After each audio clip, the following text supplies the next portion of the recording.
Cavite po, attorney si Ruth Hara at humingi ng tulong para po sa custody po ng kanyang anak mula po sa dati nitong kinakasama. Hindi sila kasal Okay. at yung anak po, attorney, is 12 years old po. Okay. Good afternoon, ma'am.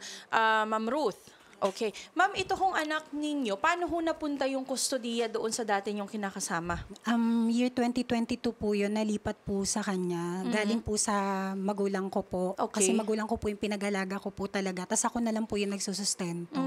Nagkaroon lang po kami ng alitan ng nanay ko, which is parang naipalipat ko po sa kanila yung mga bata. So ito po ba was a temporary arrangement or ginusto nyo ho ba na doon na permanently yung mga bata?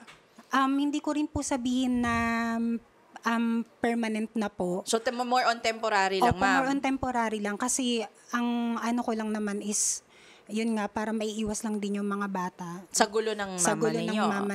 Opo. Pero kasi, dumating po yung time na may sumbong na rin po yung mga anak ko mismo.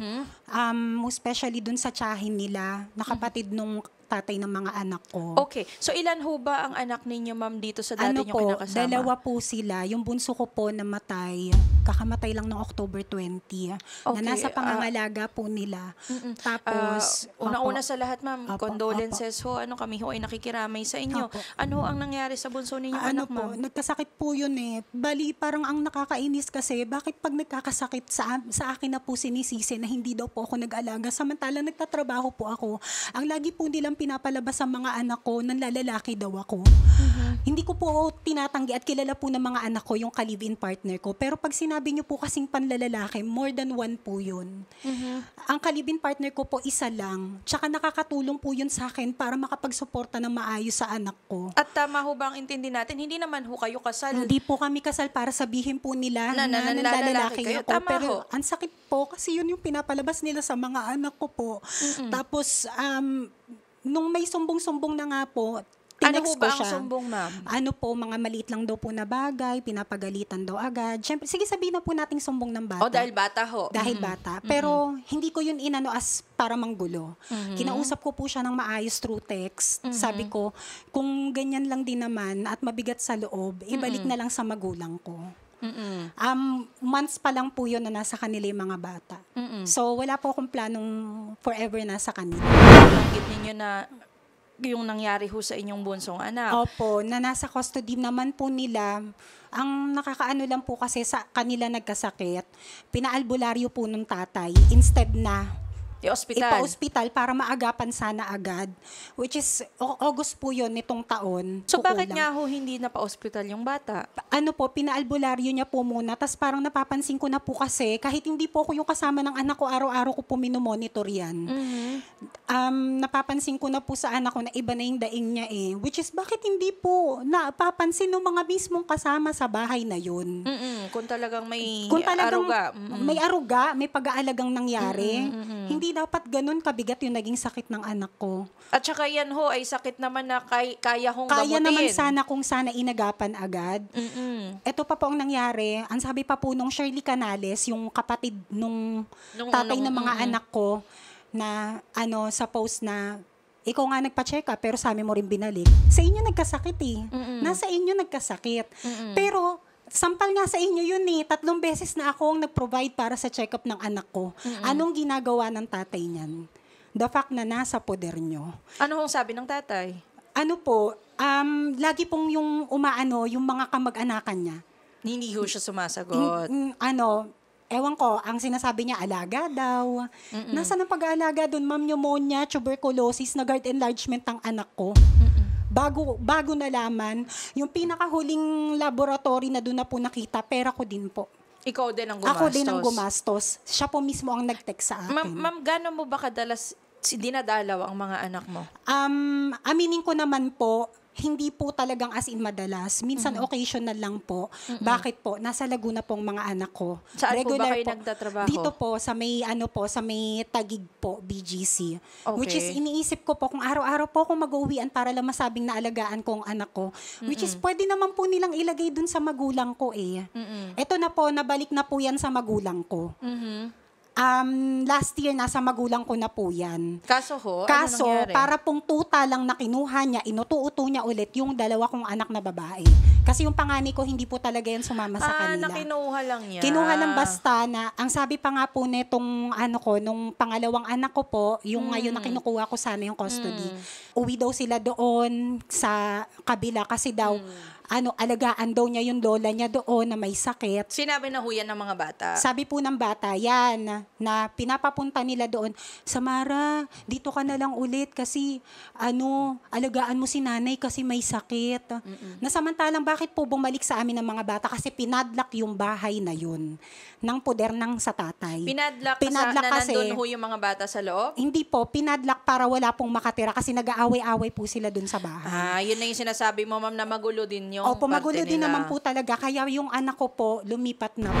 If ever, ma'am Ruth, na maibalik ho yung kustodiya sa inyo, halimbawa Opo. mapag-ayos ho kayo, Opo. sino ho ang balak niyong pag-alagain sa mga anak ninyo dahil nagtatrabaho din kayo sa Willing Taguig? po yung magulang ko po. Saan ho nakatira ang mga Doon din magulang po niyo? sa Laguna po.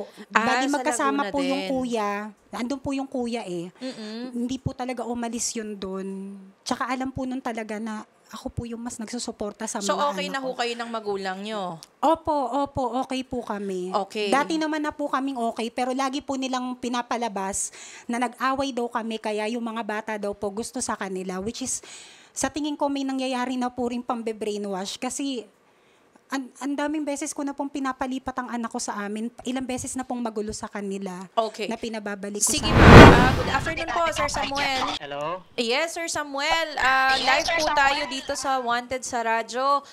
Kasama po natin si Ma'am Ruth Hara, ang inyo pong dating kinakasama. Sir, ang sinasabi lang ho ni Ma'am Ruth dito, nais ho sana niyang makuha yung kustodiya ng kanyang anak na 12 years old, na kasalukuyan hong nasa inyo. Ano ho ang masasabi niyo dun, sir? Nga po, ma'am. Ayan po, ang totoo po yan, ma'am. Etong bata po, nandun na po yan kagabi, dinala ko na po yan doon. Ang totoo po, hindi ko na po yan siya kinakausap. Kasi kinakausap ko yan, ang dami sinasabi sa akin yan. ikaw rin. Ngayon, ang kinakausap ko, yung lola ng bata, yung mama niya, tsaka yung kuya niyan. Nag-usap na kami ng maayos. Ma'am Ruth, kung meron ho kayong personal na alitan ni Sir Samuel, sana itsantabi ho natin Siniset yan. aside ko po yun, Oo. ma'am. Ang Yes priority po. ho Opo, natin ay yung bata. Ma'am, may yung- sakit din po ngayon yung anak ko. Masakit din po ang likod. Galing din po sa kanila Opo, yan. wag na ho tayong Opo, magsisihan. opo, Kasi opo. ma'am, sa totoo lang ho, partially, kayo din ho yung nagbigay kasi ng Opo, opo. authority sa kanya na Opo. ikaw muna ang mag-alaga Opo, sa mga opo. bata. Hindi ho ba? So kung paano ho yung pagpapalaki din niya, ay responsibilidad nyo, dapat din yan na i-check Opo, ninyo, opo, di ba? opo, So, opo. kung nagkaayos naman na at meron hong sinasabi si Sir Samuel kanina na nakausap na niya yung nanay ninyo at dinala na niya, in fact, doon yung Actually, anak ninyo. kagabi po, dinala niya. Oh, ano ho pero ang hindi niya po nangyari? kinausap yung nanay ko. Bigla na lang pong dinala niya doon yung bata. So, nandun na ho yung anak. Nandun naman na po. Ngayon, tinext ko po siya. Tinext Oo. ko naman po siya. Sabi ko, asan yung sinasabi mo na wag na daw po kaming makialam sa way ng pag-aalaga nila sa mga anak ko. Okay. So, Kahit pisong duling daw po, wag daw po ako magbigay. Which is, nagigigilan po ako na parang kinakain niya po ngayon yung mga sinasabi So, niya Ma'am noon. Ruth, yung anak niyo ho, ay nasa nanay niyo na.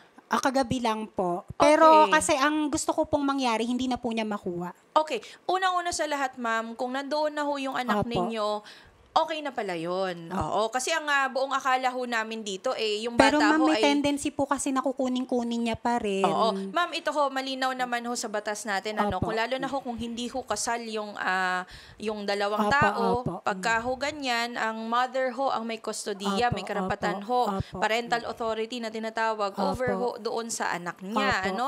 Ngayon ho, ang nangyari kasi dito, ang ginawa ninyo, pansamantala, ay ibinigay nyo nga ho ang kustodiya Opo, doon sa opo. inyong dating kinakasama. Opo. Ngayon naman ho na naibalik na sa inyo, Kinuha na naman po. wala naman hong problema doon. Ngayon, kung ang worry ninyo, ma'am, ay makuha ho ulit yung bata, dapat ho ay ma-assess na ho yan ng ating CSWDO. Kasi even si CSWDO, ma'am, hindi niya yan papayagan na yung bata ho ay patawid-tawid. Opo. Galing ho sa kustodiya ng nanay, pupunta sa tatay, babalik na naman sa nanay, Opo. tapos tatay na naman. Kasi that would cause confusion Opo. doon sa bata. Opo. Hindi ba? Totoo Ayaw po. natin na malito yung bata, ayaw natin na naguguluhan siya, bakit ba ganito? Opo. Pinapalipat-lipat ninyo ako. Our point is the best interest of the child. Yun ho ang ating priority. Dati ko na pong gusto, ma'am. 2022 pa po, pinababalik Oo. ko na po So, yung ma'am, mga anak kagaya ko. ho nung sinasabi ko, whatever differences you have between you and Sir si Samuel, iset aside na ho natin Opo. yon. If the worry is makuha ulit niya yung bata, wag ho kayong mag-alala. Nandyan ho ang ating CSWDO. Yung nanay niyo ho, pwede ho siyang makipag-coordinate with the Opo, CSWDO, even yung kapatid ninyo, para ho siguraduhin na hindi ho pupunta yung bata doon. Opo. The best thing that we can do right now is to ensure na yung mga anak niyo ho or yung anak ninyo ay manatili ho sa kustodiya ng nanay ninyo. Magkaayos ho kayo ni Sir Samuel para magkaroon ho ng supervised na visitation rights din siya. Kasi syempre, tatay din ho Opo, siya hindi ko po nung anak pinagkait. ninyo. Never ko po Opo. pinagkait. Good afternoon po, Ma'am Erica. Hello po, good afternoon po. Iyan, si Ma'am Erica Alvarez ho, siya ho ang registered social worker ng ating CSWDO sa Cabuyao, Laguna. Ma'am, nakatutok ho kayo simula kanina. Ang wino-worry lang ho ni Ma'am Ruth ay makuha daw po ulit ni Sir Samuel yung kustodiya nung bata. So, ano ho ba ang maitutulong ng ating CSWDO, ma'am? Meron ho ba tayong maitutulong na intervention para ho maayos natin itong gulo dito sa dalawang pamilyang ito? Opo. Ma'am, considering po kasi kanina, as per information po, ay nasa Manila po si ma'am, tama po? Yes po. And kanina, narinig ko din po na yung mga bata po ay nabalik na sa kanya. Pero if in case po na mangyari po ulit yun, mas maganda ma'am na tumungo po siya sa tanggapan po ng CSWD para at least po ma-well assist po siya regarding po doon sa situation po nila and also ng mga bata. Kami naman po sa CSWD, ma'am, as long as maayos po yung situation po ni mother at pumasa po siya sa parenting capability assessment at okay naman po yung feedback regarding po kay mother and also kay father, nagkakaroon po tayo dyan ng reconciliation or agreement po. Ano po, kasi alam po natin na sa batas po, kagaya po ng pinaliwanag niya po kanina, ang mga bata po na hindi kasal ang mga magulang ay dapat po nasa poder po ni nanay. Pero if it in case po, ma'am, depende pa din po yon sa result po ng parenting capability assessment. Kasi baka po mamaya si mother po ay hindi naman po capable or fit po na maalagaan po yung mga bata. So isa po yun sa kino-consider if ever po na itibigay sa kanila po yung mga bata, just in case po na yung sitwasyon ay naandun pa po sa father yung custody. And if ever po na kung ganun man po na makuha po ni father yung mga bata, aside po sa parenting capability assessment na ipapaprocess po natin, ay magkakandak din po tayo ng investigation kasi hindi naman po pwede na kapag sinabi po ni mother na i-rescue po ang mga bata at kunin po, ilagay po sa custody niya, ay ibibigay na po agad. So magkakaroon po tayo ng assessment regarding po doon at kung ano po yung mga possible services na ma-offer po natin, pwede po nating offeran si father since siya po yung nasa Cabuyao ng counseling session po para at least maliwanagan po si father na yung mga bata hindi niya na po kailangan kunin sa poder po ni mother dahil meron po siyang visitation right. And also may karapatan din po siya sa mga bata na makita kasi yun po ay nasa batas natin. Tama and may po. responsibility po si father na mag-provide po ng sustento in terms po doon sa mga bata. So, yun po, ma'am, bukod po sa counseling session na mai-provide po natin doon po kay father and also kay mother kung mauulit man po or mangyayari man po yun, magkakaroon din po tayo ng counseling session doon naman po sa mga bata. Kasi baka mamaya maging habitual po yan. Kasi madami po kaming case na ganyan. So sa una kukunin po ni mother yung mga bata tapos ibabalik kay father tapos magkakaroon na naman po ng gulo, magkakaroon na naman po ng agawan sa mga bata, magkakaroon na naman po ng problem. Tama so po. a-assess po natin kung ano po yung sitwasyon ng mga bata naman po. Kasi kagaya nga din po ng sinabi nyo kanina, ang kailangan po natin ditong tungtungan ay best interest of the child, hindi po ng mga magulang. So Tama kung po. saan po makakabuti ang mga bata, yun po yung titignan po natin sa assessment po natin kung saan po mas mapapaayos po yung kalagayan po noong mga bata po.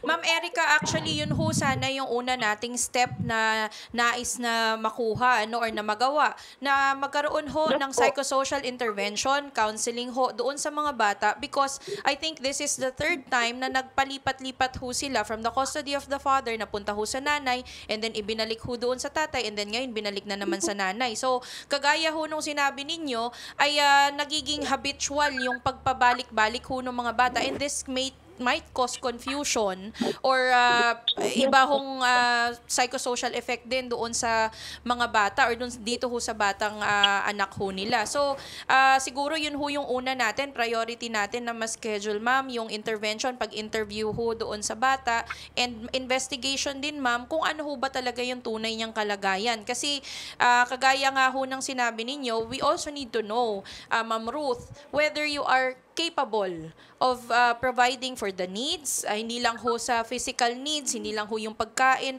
pati rin ho yung emotional needs ho ng anak ninyo. Kasi responsibilidad niyo ho yan bilang magulang. Hindi ho porket sinabi nyo ngayon, akin na yung anak ko ngayon, basta-basta na lang nating ibibigay. Kaya ho nandyan ang ating DSWD, ang ating CSWDO, is to ensure na yung bata ho, hindi nyo ho bastang iiwan na parang kuting, 'di ba? At hindi rin ho ganun basta kukunin naman ng tatay.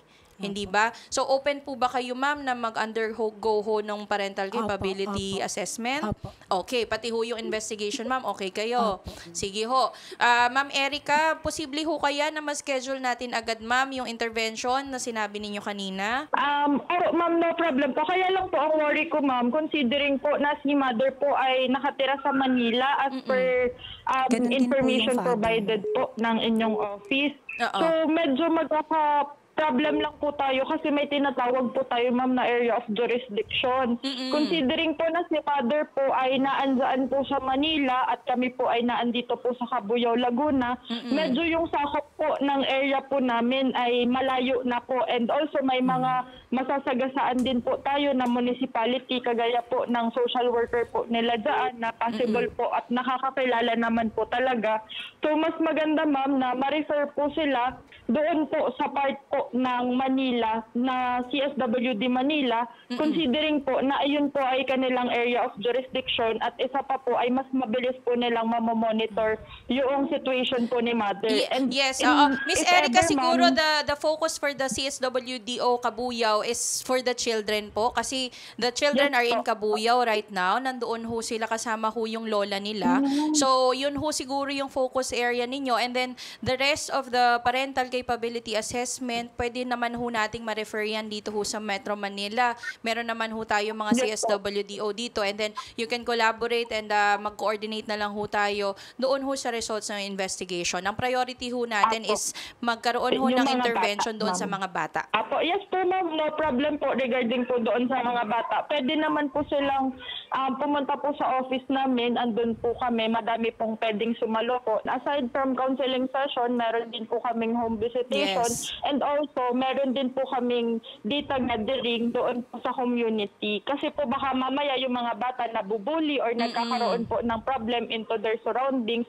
So, kinakandak po natin at ina-assess din po natin yung mga possible situation po, ma'am. And also, meron din po tayong katay-up na mga bawsi officer or barangay po na possible din po na mag-assist din po aside po sa amin na bababa ng community, ay meron din pong katuwang tayo na mga bawsi officer po Okay. para at least po mas madali po yung communication and transfer po noong information po regarding po daan sa Ma'am ating Erica, mga siguro bata. final concern ho, posible ho ba na makapag-arrange tayo ng supervised visitation para ho kay Sir Samuel, para hindi ho mag-worry na itong si Ma'am Ruth na kapag ho hihiramin yung bata or dadalawin yung bata, ay bigla na lang hong kukunin yung anak nila?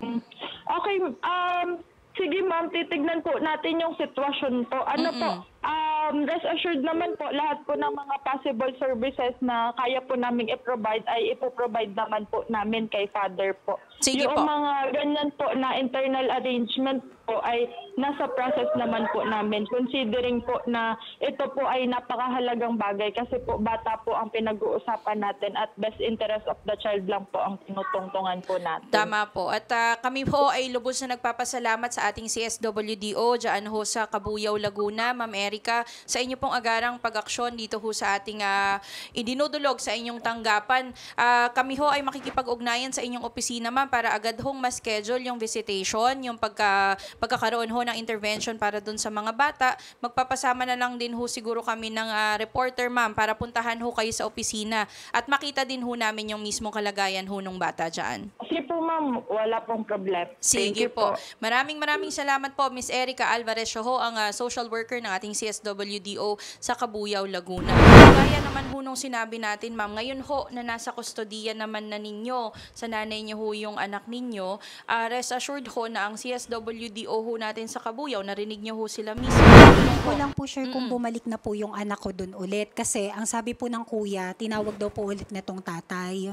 Tinext po. Tas di ko lang po sure kung nakauwi na po ulit ngayon, pero parang hindi pa po yata. Tas i-add ko lang din po na yung anak ko na yan, na pangalawa po yung babae, nagsumbong po rin kasi yan minsan na may pinsan daw po sila dun sa poder ng tatay, nangihipo po. Okay. Kaya yun yung alarming din sa akin kasi babae po ang anak ko. Sige, Yung- ma'am. Siguro Opo, the yun lang best po ang thing that ano we ko. can do is to confirm kung nasaan ho yung bata. Sige po, Total sige naman ho, we already contacted the CSWDO ho. Hanapin ho natin yung kung nasaan ho yung anak nyo ngayon. And then, tatry ho nating tawagan ulit si Sir Samuel after ho nitong pag-uusap natin. Off-air na lang ho siguro. Kasi hindi na ho siya sumasagot ngayon sa tawag natin. Siguro nawalan din ho ng signal. So, alamin ho natin kung nasaan yung anak ninyo. Tanungin nyo rin ho yung Sige nanay po. nyo, ma'am, pagkatapos ho nito kung nakauwi na yung Sige bata. po. Tapos pag-usapan ho natin, schedule natin kung paano ho yung intervention ho ng ating CSWDO. Siguro ma'am, maganda din na uwian nyo ho yung anak ninyo sa Laguna para malaman din ho ng CSWDO kung paano ho yung interaction ninyo doon sa bata. Kung paano ho kayo makikitungo doon sa bata, ha? Gano'n na lang po. So again, please set aside, ma'am, kung ano ho yung pagkakaiba ninyo ni Sir Samuel. Prioritize nyo ho yung anak ninyo, okay? Sige po, ma'am. Maraming salamat po at maraming salamat din ho kay Sir Samuel Canales. Maraming salamat po sa pagtanggap po ng aming tawag. Salamat din po, Ma'am Thank you Ruth. po. Thank you po. Magandang hapon po. Thank you, ma'am.